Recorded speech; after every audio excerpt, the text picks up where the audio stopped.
So I'm Zach Adinolfi, and my internship was with the Transformative Culture Project this semester. So before I came to the city, I went shopping in New Hampshire to get some new shirts.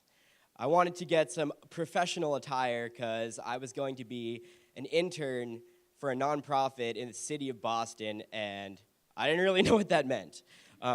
So I wanted to get the costume to fit the part. So when I sat down at my desk for the first time on my first day, I felt ready to go.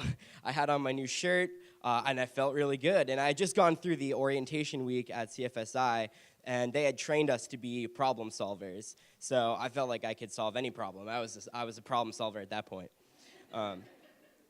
So when my mentor came in and put a stack of papers down on my desk and said, all right, these are the co-working spaces in Boston, and your job is to sift through them and see what kind of co-working model will best fit our facility here. I was like, all right, no problem. I can do that. And so as I looked through the list and I saw that they all had kind of one thing in common, or actually two things. They were all really big places mostly. And they were all kind of professional, and for entrepreneurs, they kind of had this classy atmosphere to them. So as I was taking that model and talking about it with my coworkers in the office, one of my coworkers, Reggie, turns to me and he says, "So you're from New Hampshire, right?" I said, yeah, I'm from New Hampshire. He's like, "Right, so just think about that for a second." So I did.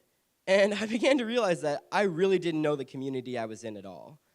And I didn't know the effect that our organization was having on the community that we were working with.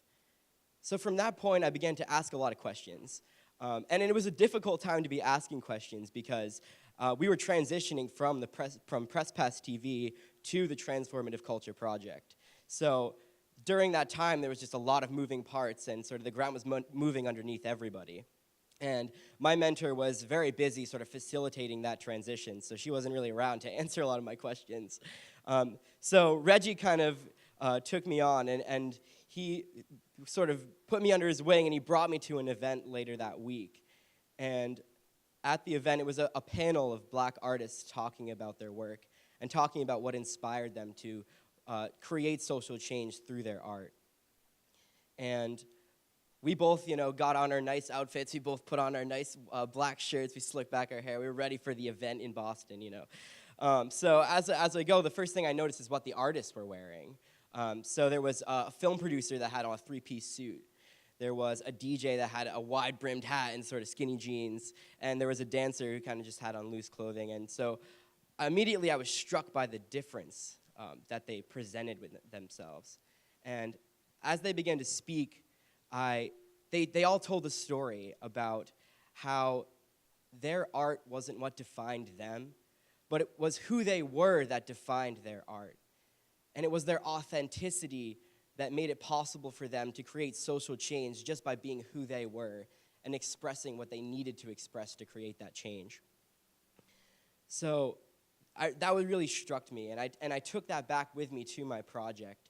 And I began to look at the space that we had very differently, to ask the question, how can I create a space of authenticity?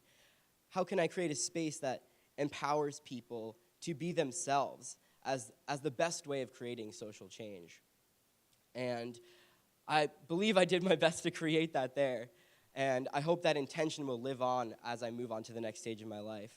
And I definitely know that it lives on in me as I am questioning my own authenticity and hope to move into my own empowerment through that authenticity.